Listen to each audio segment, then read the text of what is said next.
Hello বন্ধুরা, সবাই কেমন আছো? আশা করি তোমরা সবাই খুব ভালো আছো। আমিও খুব ভালো আছি। 25শে ডিসেম্বরের জন্য কেক বানাবো, তারই প্রস্তুতি চলছে। তো দেখো, এখানে আমি কিছু ড্রাই ফ্রুটস কেটে নিয়েছি। এর মধ্যে কাজু, কিশমিশ, মোরব্বা এসব আছে। আর এখানে দেখতে পাচ্ছ কিছু ডিম নিয়েছি, আমুলের বাটার নিয়েছি, আর এখানে baking soda, baking powder, vanilla essence, আর রয়েছে কোকো পাউডার, আইসিং সুগার বানাবো, চিনি নিয়েছি, আর ময়দা। ব্লেন্ডারে আমি 2 কাপ মতো চিনি নিয়েছি, যেটাকে আমি ব্লেন্ড করে নেব। এটা আইসিং সুগার বানাবো, এটা দিয়েই কেকটা তৈরি হবে।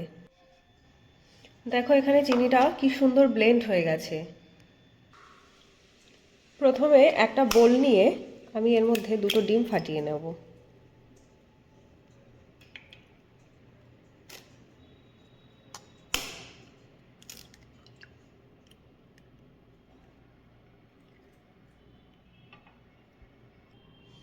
এবার এই বোলের মধ্যে কিছুটা পরিমাণে বাটার দিয়ে দেব।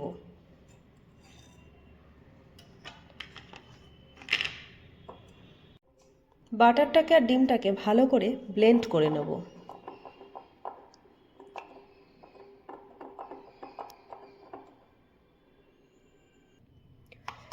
এবার এর মধ্যে বড় চামচে 2 চামচ মতো আইসিং সুগার দিয়ে দেব। এর সাথে এটাকে ভালো করে ব্লেন্ড করে নিতে হবে। এই ব্যাটারটার মধ্যে আমি কিছুটা পরিমাণে ভেজিটেবল অয়েল অ্যাড করলাম। তোমরা চাইলে রিফাইন্ড তেলও ইউজ করতে পারো।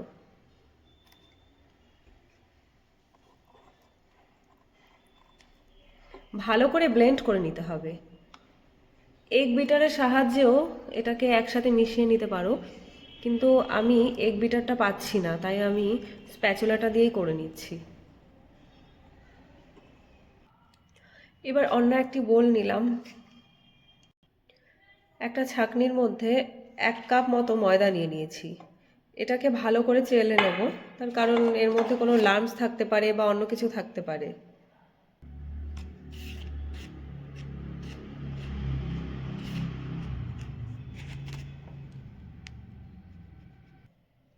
এবার এই ময়দাটার মধ্যে 1/2 চামচ মতো বেকিং সোডা দিয়ে দিলাম,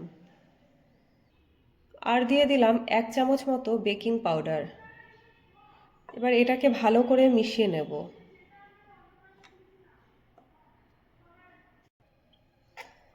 এই কেকটা আমি ভ্যানিলা ফ্লেভার দিয়েই তৈরি করব, আর এটা হচ্ছে ফ্রুট কেক হবে। ওই জন্য আমি এর মধ্যে চকলেট পাউডার কিছুই দেব না। এটা ভালো করে মিক্সড করে নেব। এবার ডিমের যে ব্যাটারটা তৈরি করেছিলাম ওর মধ্যে এটাকে একসাথে দিয়ে মিক্সড করে নিতে হবে। ডিম আর চিনি দিয়ে যে ব্যাটারটা তৈরি করে রেখেছিলাম, এই ব্যাটারটার মধ্যে একটু একটু করে ওই ময়দাটা ঢালতে হবে। এর মধ্যে একটু একটু করে ময়দা দেব। দেবো আর ভালো করে মিক্সড করব। একটু একটু করে ময়দা দিতে হবে আর ভালো করে করে মিক্সড করতে হবে। এটাকে খুব সুন্দর একটা ব্যাটার তৈরি করতে হবে। ব্যাটারটা একটু শুকনো শুকনো লাগছে, তাই আমি এর মধ্যে একটুখানি মিল্ক অ্যাড করব। খুব বেশি দিলাম না, অল্প একটুই দিলাম, যতটা লাগবে। এবার এটাকে ব্যাটারের সাথে খুব ভালো করে ব্লেন্ড করে মেখে নিতে হবে। খুব সুন্দর রেডি হয়েছে।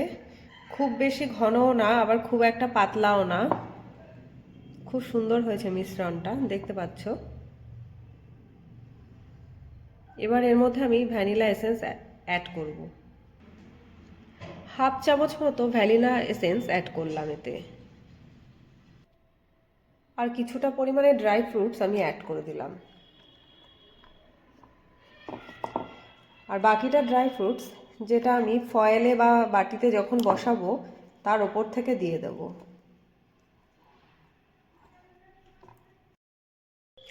এরকম একটা ফয়েল নিয়েছি। এবার ফয়েলের মধ্যে একটু অয়েল লাগিয়ে নেব। বেশি অয়েল নেওয়ার প্রয়োজন নেই, কিছুটা পরিমাণে অয়েল নিয়ে এবার ফয়েলের গায়ে অয়েলটাকে ভালো করে মাখিয়ে দেব।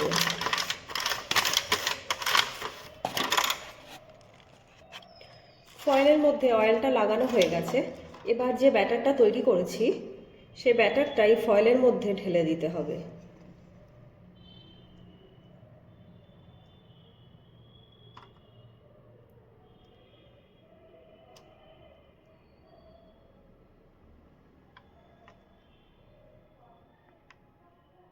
এবার ঢেলে দেওয়ার পরে এটাকে সমান করে দিতে হবে, যাতে চারিদিক থেকে কেকটা খুব সুন্দরভাবে হয়।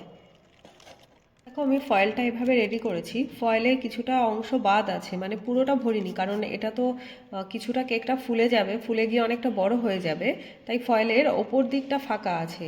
এবার আমি ওপর থেকে গার্নিশিংয়ের জন্য একটু কাজু আর কিছুটা কিশমিশ দিয়ে ডেকোরেশন করে দেবো, কারণ ওপর থেকে কাজু আর কিশমিশ দিলে দেখতে ভীষণ সুন্দর লাগে। দেখো এবার আমি ফয়েলটা কেক ওভেনের মধ্যে দিয়ে দিয়েছি। কেক ওভেনটা কিছুক্ষণ গরম করে নিয়েছিলাম, 1 মিনিট মতো। তারপর ফয়েলটা দিয়ে দিয়েছি। এবার ওপর থেকে কেক ওভেনটাকে ঢেকে দেব। কেক ওভেনটা ঢাকা দিয়ে দিয়েছি। এবার আমি এটাকে 30 মিনিট মতো বেক করে নেব। 30 মিনিট পর আমি কেকটা বের করে নিয়ে এলাম। তো কেকটা এমন হয়েছে। এবার আমি তোমাদের কেকটাকে কেটে দেখাবো কেমন হলো। কেকটা কিন্তু ভীষণ সফট হয়েছে আর একদম নরম তুলতুলে হয়েছে। তোমরা কিন্তু এভাবে বাড়িতে বানিয়ে দেখতে পারো, খুব সহজেই কেকটা বানিয়ে ফেলতে পারবে। আর যদি কেক ওভেন না থাকে তাহলে প্রেসার কুকারেও বানাতে পারো। ভিডিওটি ভালো লাগলে পাশে থাকার অনুরোধ রইল। সবাই খুব ভালো থেকো, দেখা হবে অন্য কোনো ভিডিওতে। টাটা।